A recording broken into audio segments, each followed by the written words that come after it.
Still working on the open statement. I figure that part out. I gotta get coached up on that deal. Talking about Chris Laviano, just an assessment of his day. I think as a whole on offense, if we're going to try and win more decisively, I thought that we could have in that game. We got to throw and catch the ball better. You look at the passing stats, and I think that's a telling statistic. So I think for both the quarterbacks and the wideout unit, tight ends included in that, we got to throw and catch the ball better. That's the one glaring issue that I thought that we had today. The trick play with Janarian. Yeah. Something that I guess you guys have been working on a while. Why was that the right time for it? It was we had a lot of momentum going into that play. It was the right time. That's the same place. We got on the right hash. We had practiced it from that location for a couple weeks, and so him being at the right place, right time, it just felt right, honestly. And so with a lot of momentum going into that play, it made a lot of sense. It's fun having a player like him where there's so many different things you can do. Oh, yeah. You find a bunch of those guys, and it gets a lot of fun. But, yeah, Janarian's great, and Janarian is selfless, too. You look out on the perimeter and watch that kid block. He's the same intensity that he brings to running the ball, returning the ball, and passing the ball now.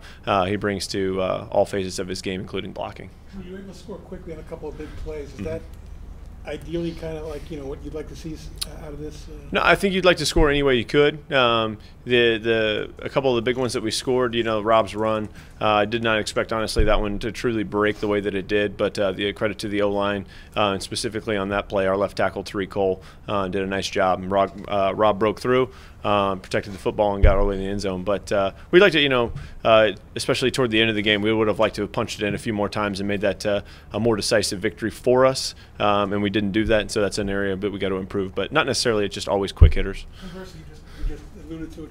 I mean, what do you need to do to get more consistency, for 4 quarters? We talked about going into the game that we had to start fast. And we didn't do that. We got 3 drives and 3 and out.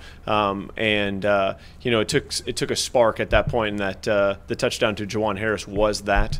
I almost called a run play there at that time, but that one just felt right at that right time, and so I was kind of frustrated a little bit for obvious reasons, and so that kind of provided the spark for getting our offense going in the right direction earlier rather than later.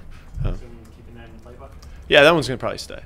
Robert Martin's day, assessment of him? Robert had a great day. Rob rushed the ball well. He came out with 169 yards rushing.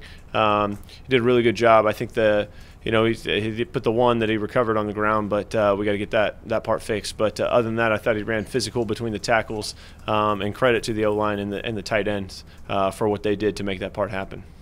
Zach Allen, what did you see from him this week, and what were your thoughts on him today? Zach Allen had a great week of preparation.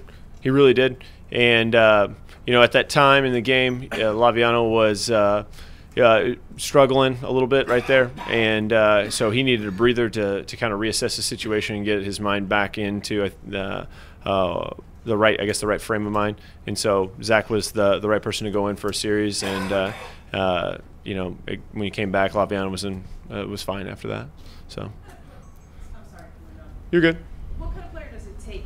I mean, we've seen them before, but for Janarian, he's obviously such a big part of your offense, but then he's also such a big part of the special teams. A lot of times guys might struggle, with that many responsibilities. What kind of person does it take to juggle as many as he does and seemingly do them all pretty well? To be honest with you, I think he's the most competitive guy, one of the most competitive guys on the team. And that kid, he's not perfect by any stretch of the imagination, but that kid loves football.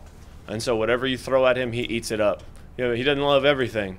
There's days where he's not out there always feeling it, and we got to get him motivated and ready to go. And credit to Coach Williams on that job. But that kid loves football. When you put the ball on the ground, that kid is ready to play. And he likes being out there. He likes practicing. He likes every phase of the game. So you give that kid as much as he can handle. And special teams or offense, he's been great.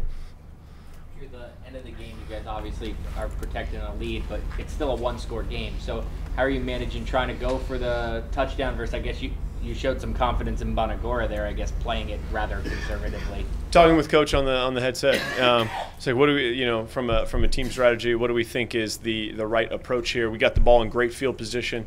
Was it pertinent to take shots down the field or try and throw the ball when we weren't throwing the ball very well? No. Let's run the ball. We got into field goal range, and you know, if Bonagora was already 2 for 2 at that point. So in talking with special teams coordinator Coach O'Crew, he was like, he feels good. If we're in field goal range, let's not do anything crazy. Let's not try and create a scenario where we might turn the ball over. So it was the appropriate thing to do there. More questions? Thank you, Coach. Thank you, guys.